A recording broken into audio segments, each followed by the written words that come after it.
On behalf of Minister Carnes, welcome to another edition of Translation and Interpretation. I am Yehunatan Yisrael Shema, and I am your narrator for this lesson. Should we call the Most High by the name YaO? Where did the name YaO come from?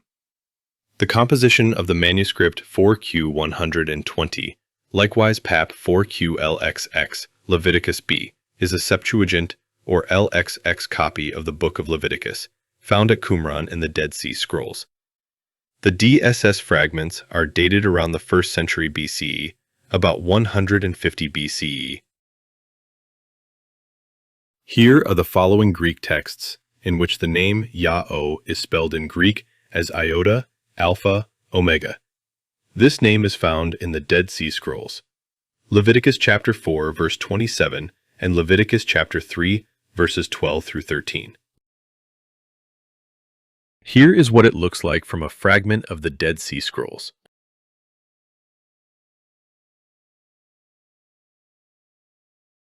Those who use the name rendered in Greek as iota, alpha, and omega pronounce it as YaO. Historically, this name would have carried the pronunciation of YaO. Why YaO instead of YaO? Koine Greek, the fairly uniform Hellenistic Greek spoken and written from the 4th century BCE until the time of the Byzantine Emperor Justinian. Mid-6th century CE, in Greece, Macedonia, and parts of Africa, and the Middle East that had come under the influence or control of Greeks or of Hellenized rulers.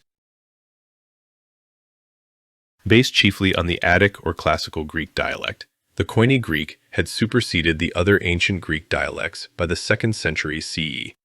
The Greek texts among the Dead Sea Scrolls are written in Koine Greek, the common dialect of the post-classical Hellenistic and Roman worlds and the New Testament language. Why is this important? The omega at the time of the writing of the Dead Sea Scrolls would have carried the sound of awe, as in awesome, which is the same in Classical or Attic Greek. The Greek letter omega did not originally carry the O sound of the Greek letter omicron. Over time, the omega morphed into the same sound as the Greek letter omicron, O sound. This evidence can be seen in modern Greek as the language morphed from Koine Greek into modern Greek.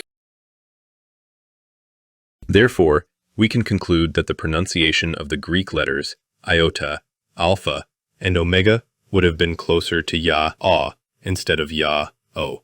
Ya-A rendering seems to be closer to the digrammaton Ya instead of the tetragrammaton YHWH. Just say no to Ya-O